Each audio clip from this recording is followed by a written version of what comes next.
jërë ngeen jëf seen ànd ak seen YouTube TAS info direction fële ci Tivaouane ki nga xamante ne moo di Serigne Moustapha Sy doon na amal te démb li nga xamante ne moo di laylatul xadr waaye xam le na fa ay kàddu yu bëri bëri yu jëm ci diggante ak ñi di waa Yewwi Askan Wi ñu ànd teewlu ko. di masawu sunu mbokk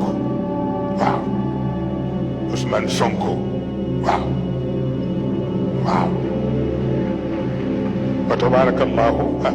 coono yi mu daj jamono yi yëpp waaye nag yëf yi mu toll noonu wolof yi ñooy wax ni ku bëgg akara da ngay ñeme kaani waaw bu ko defee moom itam ak ñi ci des ñëpp Khalifa Babacar Sall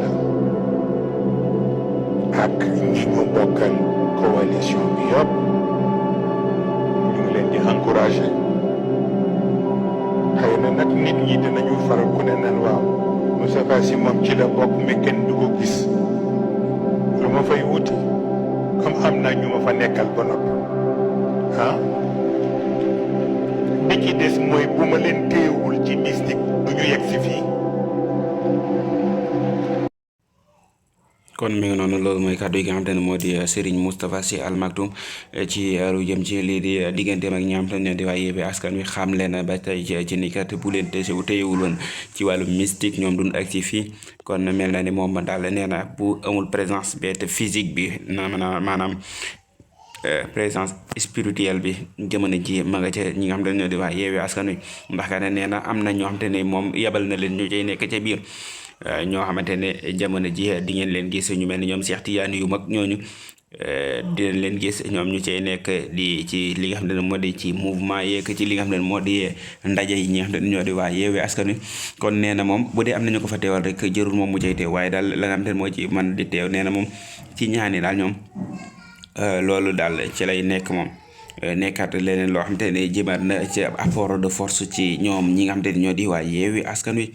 ñoom ñoo ñi nga xam ne seen leader di kii di Ousmane Sonko nga xam ne ñu ngi ko war a jugé waat ci li nga xam ne moo di appel bi war a am fële ci cour d'appel bu Ndakaaru ci altine ji nga xam ne jëm ca la ñu jëm ngi ci procès bi nga xamante ne mooy procès diffamation diggante ak ki nga xamante ne moo di Mame Mbaye Niang procès boobu xamee seen ni li nga xamante ne moo di verdict ba fa jugoon moo di ni dañoo daanoon kii di Ousmane Sonko ñaari weeri kaso yoo xamante ne du ko tëdd ak lii toll ci ñaari téeméer ci ay millions yoo xamante ne war na ko dàmp ki nga xamante ne moo di Mame Mbaye Niang waaye Mame Mbaye Niang moom gannaaw ba mu jubilé ci ni kat kontaan na ci justice beeg ci aju ba mu ne ab 10 ca la ni kat d'accordul ci li nga xamante ne moom la ñii di waa justice daal di amal ca la déposé li nga xamante ne moo di recours ànd ko ki nga xamante ne moo di procureur moom mi nga xamante ne moom itam déposé na ab recours ngir ñu jugé waat mbir yi ca fële ci chambre ba nga xamante ne moo di cour d'appel falan defee seen appel boobu ñoom ñooñu mu di kii di Ousmane kii di Mame Mbaye Niang ki nga xam ne moo di procureur de la République mu di procureur Bakhoum ñoom ñooñu ñoo war a demaat ki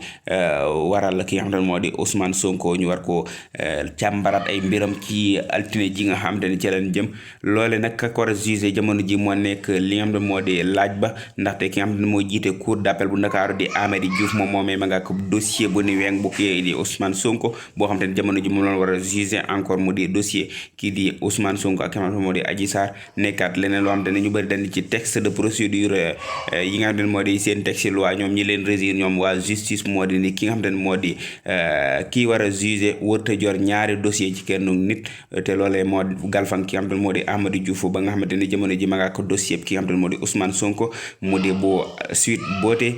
beneen bi nag bu ngàllo ci ndoddama ñu bëri dañ ne du mën a nekk li nga xam ne moo di procureur bi bu juge bi bu boobaa nag day jël keneen ko xam te ne bu boobaa dina mën a nekk foofee noonu waaye daal la am ba des moo di ni ci suba raw li gët ngir ni lan moo war a am ci lii di procès boobu nga xam te ne mi ngi war a dox muy procès diffamation nga xam ne kii di Mame Mbaye Niang ci langaam bi topp ci ki nga xam ne moo di Ousmane Sonko nekkaat leneen loo xam te ne ñu bëri dañ naan lan moo waral patamee bi ci mbir moomu ndaxte li nga xam te ne moo di li weesu wan li di wàllum appel ñu bëri defar nañ appel te ba tey ji seeni mbir ba léegi ni déggee sa ci dara comme ku mel ni kii di Barthélémy Dias maire bu Médine maire bu Dakar Plateau moom moomee defar na recours waaye ba léegi ni mbiram moom moo ci faatu ki nga xam ne moo di Ndiaga Diouf ba léegi ni moom itam